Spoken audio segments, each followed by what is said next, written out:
नमस्कार, मैं प्रतिभा खेड़े आपका स्वागत करती हूँ अपने YouTube चैनल नॉलेज रन में, जहाँ हम एट ग्रेड अभ्यास पुस्तिका गणित विषय कक्षा 8 के हल देख रहे हैं। आज हम अध्याय 6 घन और घनमूल के हल देखेंगे।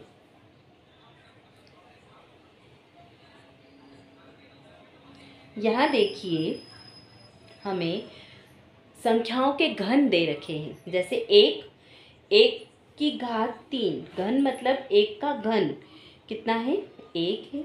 2 की घात 3 मतलब 2 गुणित 2 गुणित 2, 2 का घन कितना हो जाएगा, 8। 3 की घात 3 मतलब 3 गुणित 3 गुणित 3, ये होगा 27 के बराबर। इस तरह यहाँ पर 10 तक और फिर यहाँ पर 20 तक संख्याओं के हमें क्या दे रखे हैं, सारणी में घन दे रखे हैं। इस तरह से किसी भी संख्या का घन निकाला जाता है। जैसे 11 का घन निकालने को कहा जाए तो 11 गुणित 11 गुणित 11, उसे 3 बार गुणा किया जाता है, तो जो उत्तर आता है वो उसका घन होता है। देखिए, प्रश्नों को पढ़कर दिए गए विकल्पों में से सही उत्तर चुनकर लिखिए और सामने दिए गए सही घेरे को भरिए। तो प्रश्न नंबर 1 है, 23 के घन में इकाई का अंक क्या होगा।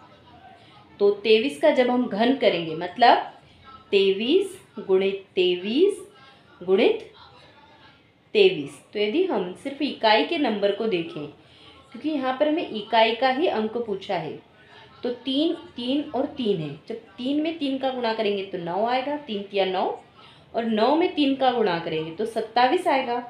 तो 27 के इकाई पे क्या आएगा, 7 आएगा। तो इसका सही उत्तर क्या हो जाएगा, 7। अगला प्रश्न देखिए, प्रश्न नंबर 2, ये जो है चिन्ह, इस चिन्ह को क्या कहते हैं, घनमूल का चिन्ह कहते हैं। इस तरह का चिन्ह होता है, इसमें 3 लिखा रहता है अंदर, ये घनमूल का चिन्ह है। तो घनमूल 1000 के बराबर संख्या कौन सी है। 1000 को हमें क्या निकालना है, घनमूल निकालना है। तो जब हम निकालेंगे तो उत्तर आएगा इसका 10। देखिए कैसे निकालेंगे इसे। 1000, इसके हम इस तरह से गुणनखंड करेंगे तो 2 पंजे 10, 0 0 आ जाएगा। 2 दूनी 4, 2 पंजे 10, 0, 2 एकम 2, 2 दूनी 4, 2 पंजे 10, फिर जाएगा 5 से, 5 दूनी 10, पचम 25, फिर 5 से जाएगा 5 एकम 5, मतलब 1000 बराबर कितना आ गया, 2 गुणे 2 गुणे 2 गुणे 5 गुणे 5 गुणे 5, ये 2 2 के जोड़े बन गए। तो इन जोड़ों में से हम क्या करेंगे, घनमूल निकालना है, तो ये चिन्ह लगता है, और 3 के जो जोड़ा है इसमें से 1 अंक आएगा बाहर, और ये वाले एक जोड़े में से भी 1 अंक बाहर आएगा। 2 और 5 का गुणा करेंगे तो कितना आ जाएगा, 10। तो इसका कौन सा ऑप्शन सही हो जाएगा, ए वाला ऑप्शन सही होगा, 10। निम्नलिखित में से कौन सी संख्या पूर्ण घन है।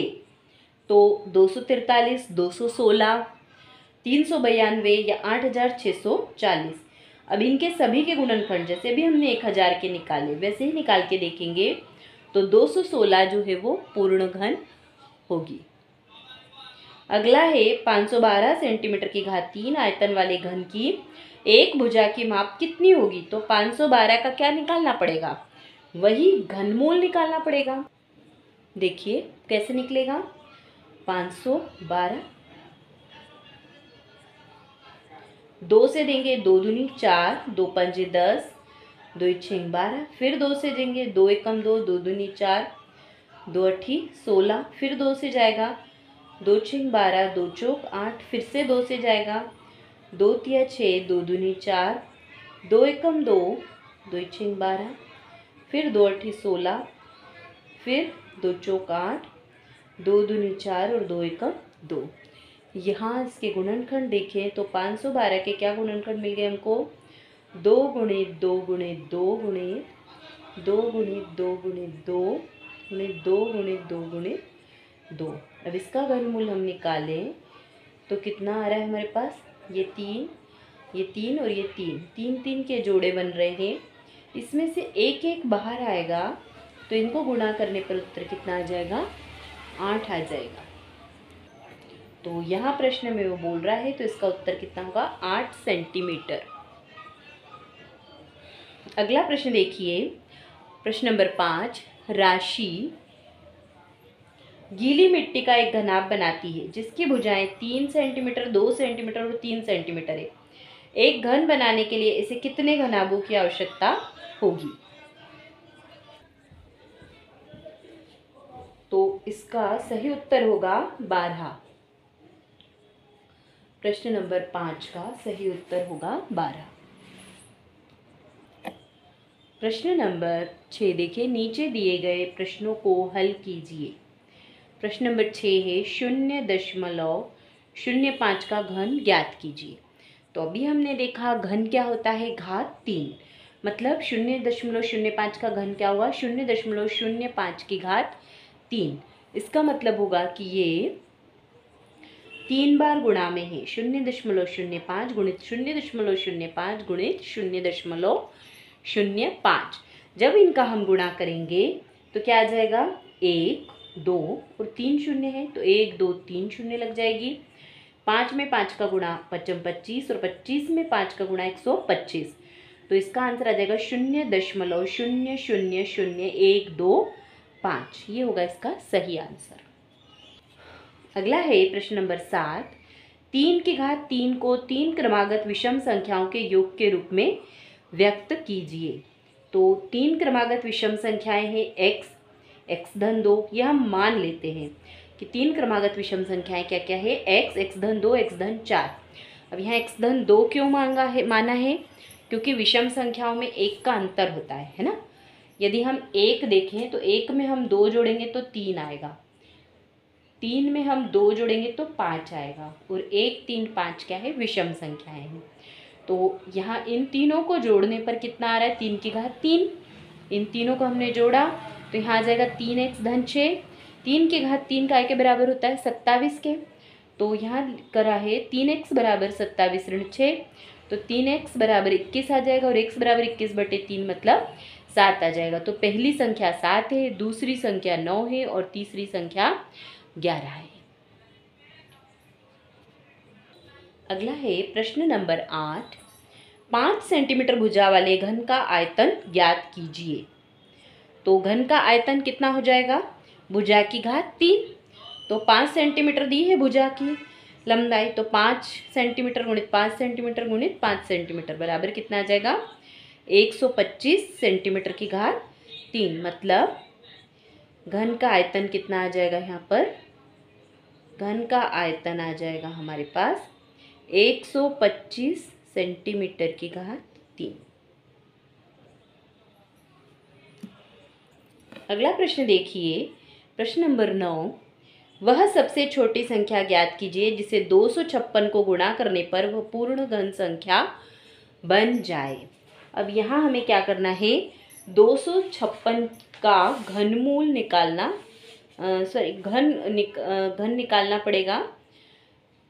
ये बताना है कि किस संख्या से गुणा करने पर वो पूर्ण घन बन जाएगी। तो यहाँ जगह की कमी है, इसलिए मैंने यहाँ पर किया है इसे 256।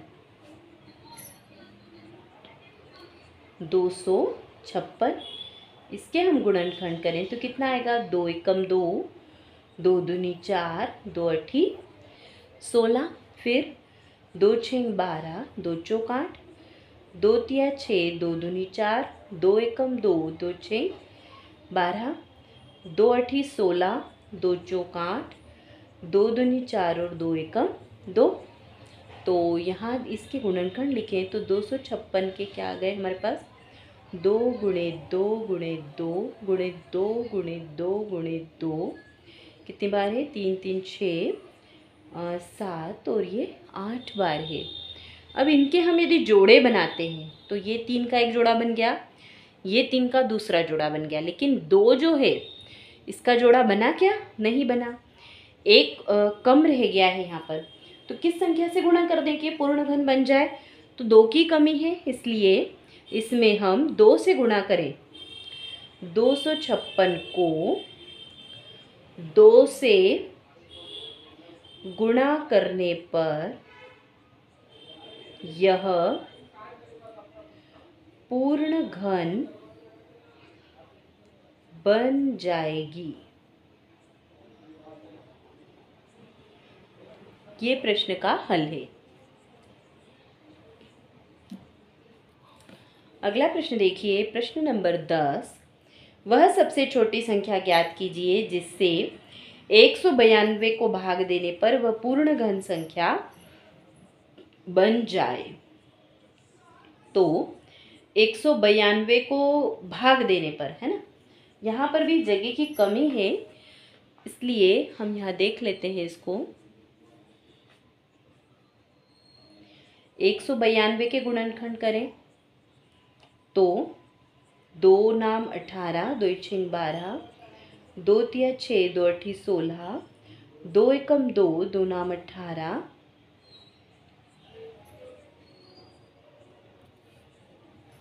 यहाँ 4 आएगा, 2 चौक 8, 2 अठी 16, 2 दूनी 4, 2 चौक 8, 2 एकम 2, 2 दूनी 4, 2 छंग 12, 2 तिया 6 और 3 एकम 3। तो यह आ जाएगा हमारे पास 192 बराबर 2 गुणित 2 गुणित 2 गुणित 2 गुणित 2 गुणित 2 गुणित 3। तो ये जोड़े बनाए तो ये तो 2 के तो बन गए, लेकिन एक 3 एक्स्ट्रा बच रहा है। यहाँ पर 3 क्या बच रहा है? अकेला बच रहा है। तो हम 192 को 3 से भाग देने पर यह पूर्ण घन बन जाएगा। ये प्रश्न यहाँ पर भी कर रखा है, लेकिन जगह कम होने से इस तरह से किया है इसको। आप लोगों को भी ऐसे ही करना पड़ेगा कॉपी में। अगला है प्रश्न नंबर 11। अभाज्य गुणनखंड विधि द्वारा 27,000 का घनमूल ज्ञात कीजिए। अब 27,000 का घनमूल हमको ज्ञात करना है। देखिए यहाँ पर मैंने कर रखा है, 2 से इसे भाग देंगे तो 2 एकम 2, 2 तिया 6, 2 पंजे 10, 0, फिर 2 से देंगे 2 छंग 12, 2 सती 14, 2 छंग 12, फिर 2 सती 14, 2 पंजे 10 और 0, फिर इसको करेंगे तो 3,375 आ जाएगा। अब यहाँ लिखना पड़ा है 3,375 क्योंकि नीचे जगह नहीं है। 3 से देंगे तो इतना आ जाएगा 1,125, फिर 3 से देंगे तो 375, फिर 3 से देंगे तो 125। इसके आगे का यहाँ लिखा हुआ है, इसमें 5 से जाएगा, फिर 5 से जाएगा, फिर 5 से जाएगा। अब इसके गुणा करें हम तो कितने गुणनखंड आ गए हैं। इस तरह से 2 का जोड़ा बन गया है, 3 का जोड़ा बन गया है, 5 का जोड़ा बन गया है। तो इस जोड़े में से 1 2 बाहर आ जाएगा, इसमें से 3 और इसमें से 5, क्योंकि इसका घनमूल निकालना है। इन तीनों का हम गुणा करेंगे तो आ जाएगा 30। तो इसका उत्तर कितना है? 30। अगला प्रश्न देखिए, प्रश्न नंबर 12। निम्नलिखित प्रतिरूपों को देखिए। अब यहाँ देखें तो 2 की घात 3 ऋण 1 की घात 3 बराबर 1 धन 2 गुणित 1 गुणित 3। अब 3 की घात 3 ऋण 2 की घात 3 बराबर क्या है? 1 धन 3 गुणित 2 गुणित 3। देखो यहाँ 1 है, यहाँ भी 1 है, यहाँ भी 1 है। यहाँ एनालिसिस करना है कि क्या एक जैसा है और क्या अंतर आ रहा है। अब यहाँ कितना है? 2 है, 3 है और यहाँ 4 है। एक एक बढ़ते जा रहा है। यहाँ पर 1 2 3 है ना, और यहाँ 3 3 3 ही है। अब वो क्या बोल रहा है? उपरोक्त प्रतिरूप का प्रयोग करते हुए 10 की घात 3 ऋण 9 की घात 3 का मान ज्ञात कीजिए। तो यहाँ यदि 4 के नीचे 10 होता और यहाँ 9 होता, तो जब यहाँ 4 है तब यहाँ तो 1 ही आ रहा है, तो 1 लिखेंगे। ये धन का चिन्ह लगाया। 4 है तो यहाँ पर क्या आ रहा है? 4 आ रहा है। 3 है तो यहाँ पे 3 आया है। 2 है तो 2 आया है। तो जब यहाँ 10 है तो यहाँ कितना आएगा? 10 आएगा। गुणित यहाँ 1 2 3 ऐसे बढ़ते जा रहा है। ये वाला अंक आ रहा है, इस तरफ वाला, तो यहाँ पर 9 आएगा। और यहाँ तो 3 3 3 एक जैसे आ रहा है, तो यहाँ पर भी हम 3 लिख देंगे। तो प्रतिरूप को देखते हुए हमें इसे पूरा करना था यहाँ पर। अब अगला देखिए, प्रश्न नंबर 13। 1:2:3 के अनुपात में ऐसी 3 संख्याएं ज्ञात कीजिए जिसके घनों का योग 4500 है। तो माना कि तीन संख्याएं क्रमशः एक्स, 2x और 3x है। तो प्रश्नानुसार x की घात 3 धन 2x की घात 3 धन 3x की घात 3 बराबर 4500। तो x की घात 3 धन 8x की घात 3 धन 27x की घात 3 बराबर कितना आ जाएगा 4500। और इन तीनों को जोड़ेंगे तो 36x की घात 3 बराबर 4500। तो x की घात 3 का मान 125 आ जाएगा और 125 का जब हम घनमूल निकालेंगे तो 5 आ जाएगा। तो पहली संख्या 5, दूसरी 10 और तीसरी 15 है। अगला प्रश्न देखिए, प्रश्न नंबर 14। दो पूर्ण घनों का अंतर 189 है। यदि इनमें से छोटी संख्या का घनमूल 3 है तो बड़ी संख्या का घनमूल ज्ञात कीजिए। तो हम मान लेते हैं कि बड़ी संख्या x है, छोटी संख्या का घनमूल 3 दे रखा है। तो छोटी संख्या बराबर 3 की घात 3 कितना आ जाएगा 27। प्रश्नानुसार x ऋण 27 बराबर 189 है। तो इसको हम हल करेंगे तो x बराबर 216। अब बड़ी संख्या का घनमूल निकालना है तो 216 का घनमूल निकालेंगे तो इसके जो गुणनखंड है वो बनेंगे 2 गुणित 2 गुणित 2 गुणित 3 गुणित 3 गुणित 3। तो यहाँ से आ जाएगा एक एक जोड़े में से एक एक बाहर आएगा, 2 गुणित 3 बराबर 6। अगला देखिए प्रश्न नंबर 15। किसी घनाकार बक्से का आयतन 729 सेंटीमीटर की घात 3 है तो वह तल में कितनी जगह घेर रहा है। तो यहाँ पर क्या करना पड़ेगा 729 का हमें घनमूल निकालना पड़ेगा। तो घनमूल जब हमने निकाला तो ये आधा ही हुआ है इस तरफ, यहाँ 27 से यहाँ पर हमने इसको किया है। तो 729 के गुणनखंड ये आ जाएंगे। जो जोड़े बने हैं इसमें से एक एक अंक बाहर आ जाएगा, इसका घनमूल निकालेंगे तो 3 तिया 9। तो वह तल में 9 सेंटीमीटर की जगह घेर रहा है। धन्यवाद। आज के लिए इतना ही। अगले वीडियो में हम अगले पार्ट के हल देखेंगे। अगर आपको मेरे वीडियोस पसंद आ रहे हैं तो कृपया इन्हें लाइक करिए, शेयर करिए और चैनल को सब्सक्राइब करिए।